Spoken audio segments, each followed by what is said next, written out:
Rico Vance stood barefoot in the dust-ridden training lot behind Tower Block D, staring at the jagged horizon of Delta Arc 9, a smog-choked sprawl of concrete, neon rot, and broken dreams. Above him, the skies trembled with sonic booms from outbound draft ships. The last round of conscripts had just launched. Rico wasn't one of them. He should have been. He was faster than any of them. Stronger too. He had ranked third in the zero-grav sprint trials and hit a perfect reaction time score during neural sync testing. But no one gets picked from the slums. Not unless they're already owned by a corp, or already bleeding for one. Didn't even get a rejection, he muttered, knuckles tightening around the worn grip of his exo club. Behind him, a few neighborhood kids were running drills in salvaged gear, pretending to be drafted. Pretending to matter. Rico didn't stop them. It was better than watching them sell stim packs or get gunned down in a body mod alley. His breath steamed faintly in the cool evening air. Up on the net feed towers, massive billboards lit up with blinding synthetic blues. Join MERCnet, get paid to fight, stay alive, die free or grind rich. Rico spat in the dirt. MERCnet the grinder. An open war market for the ones who didn't get picked. A meat funnel for anyone willing to trade blood for crypto. Most of them didn't last 2 weeks. But the top earners. They got corporate contracts, private fleets, real citizenship, a way out. He had nothing left to lose. Reluctantly Rico made his way to a rusted, bolt-sealed Merc kiosk outside Block D. The old woman who ran it, they just called her Wix. She was an ex-field doctor, half her face replaced with a synthetic mask, and an arm made of scavenged servos. "You're not even registered," she said, peering at Rico through one flickering lens. "You've never seen combat, you're what, 19? "Almost 20. Replied Rico. "You'll be bones and ash before your birthday," he shrugged. "Or I'll be rich," she snorted. "Fine, if you want in the grinder you get a tag, you get gear, and you get one contract. If you live, I'll let you rent a proper slot, if you die, I keep the gear, fair deal." She slid over a cracked data slab. Rico thumbprinted it, watched his name pop up on the registry, Rico Vance, level 0, net worth 0 cryptos. Wix handed him a low-tier neural link, outdated, twitchy, but still better than nothing. First contract's a local shipment. Recovery, lots of gangsters in the ruins. They'll be hopped up and hungry, are you sure? Rico nodded once. He walked out with a dented armor vest, a shock rifle 2 generations old, and the sudden realization that his life was now worth exactly as much as the bounty on his corpse. The ruins of old Sector 3 were silent until they weren't. Rico moved low, eyes scanning heat traces on the neural HUD. He saw them before they saw him, 3 gangster mercs, scrap armor, pulse blades, chemically twitchy. No tactics, just violence. He dropped the first with a spine shot. The second rushed. Rico sidestepped, swung his exo club into the side of the man's helmet with a crunch. The third screamed and ran. Rico let him. The shipment crate was intact. He pinged MERCnet, mission complete. Payout 1 crypto. Rank increased. Contract level tier 1 unlocked. Not enough to eat like a human, but enough to pay Wix for a reload, and a real meal. He returned bloodied, shaking, but alive. That night, Rico sat alone on a rooftop, eating protein paste from a tin, and watching the skies. Ships still thundered overhead, bound for wars he wasn't good enough to be drafted into. But down here he'd earn his way out, or die trying. Pain wasn't new to Rico, but MERCnet had a way of redefining it. The second contract was a courier operation through gang-held ruins outside District 12.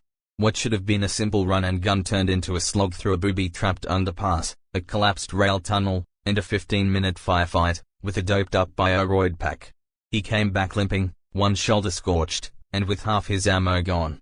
The payout barely covered repairs. Earnings 1 crypto. Progress was slow. Too slow. He bunked on a mesh cot under Wix's roof.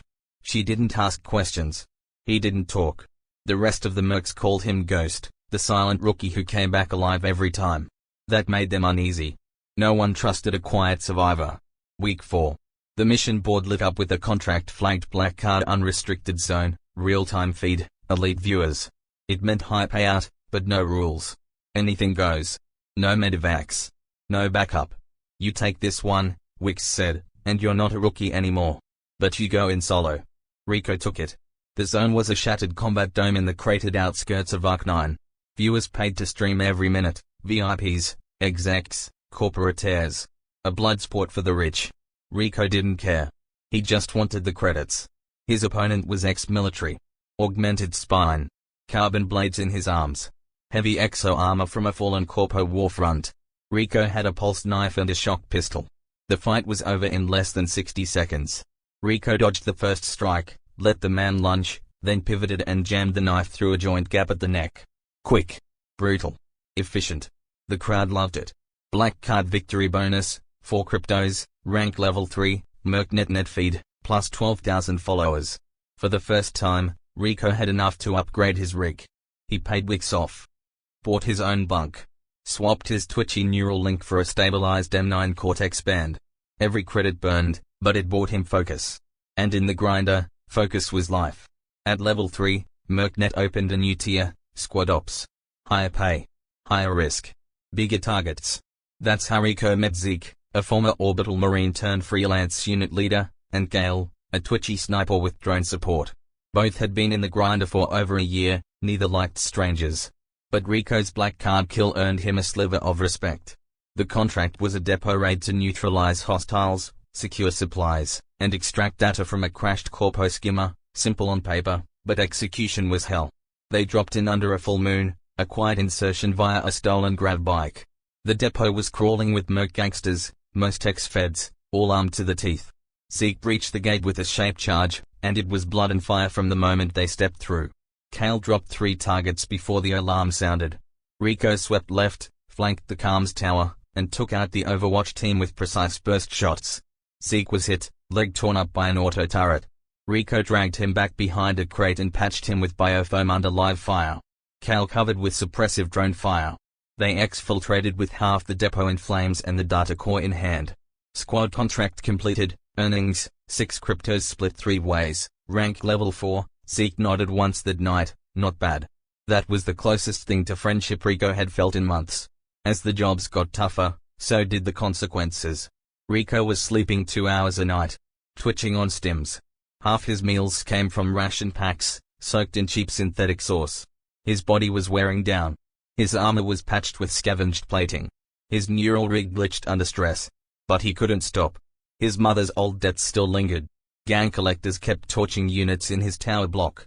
And his little sister, Amara, only 13, needed a way off-world before the slave corpus found her. There was no time for rest.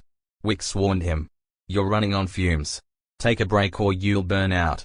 Rico shook his head. Burning is the point.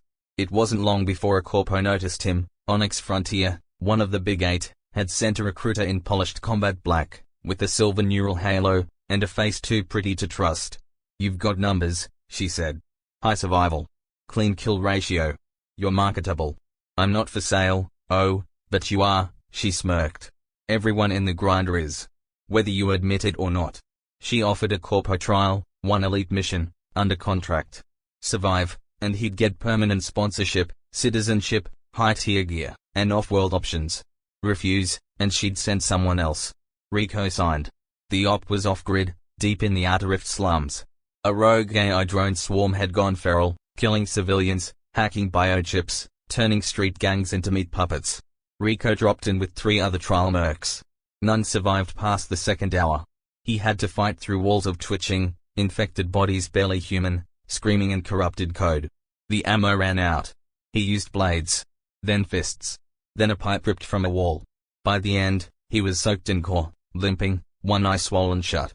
He lit the AI core with thermite and walked away before the ceiling collapsed. Onyx made him wait 2 days before responding. Trial passed. Contract offered. Bonus, 12 cryptos, sponsorship status confirmed. He accepted. Not for glory. Not for the corp. For the out, for Amara. Onyx promised off-world extraction once he hit rank 10. He was rank 8. 2 more missions. That was all. The first was an orbital sabotage mission in a lawless outer zone. He led a unit of fresh grinders, all looking up to him like he was invincible. One was 19, just like he had been. None of them came back. The station collapsed under fire. Rico had to leave them to seal the mission. That night, he didn't sleep. Just sat on the rooftop again, breathing smoke, watching shuttles punch the sky. He was almost there. Rank 9. The contract was simple. Kill a former Onyx officer turned whistleblower, before he could upload classified war crimes data to the open net. Rico tracked him across 4 zones and cornered him in a broken church above the ruins. The man was unarmed, old and shaking. "They made you into this," the officer said. "You were never meant to be part of the machine." "I wasn't," Rico replied. "But now I'm the blade." He pulled the trigger. Contract complete. Rank 10 extraction code verified. 2 days later a stealth shuttle landed on the outer pad of Delta Arc-9. Onyx officers scanned him in, gave him clean gear, fresh clothes, off-world IDs, and a clean citizenship band. Rico walked past the corpses of those still grinding and never looked back. He found Amara at the Orphan Tower, paid off her keepers and lifted her into the shuttle himself. As the ship rose above the clouds, he finally breathed. He wasn't rich. He wasn't free. Not truly. Not yet. But he had climbed through the grinder. And he had survived.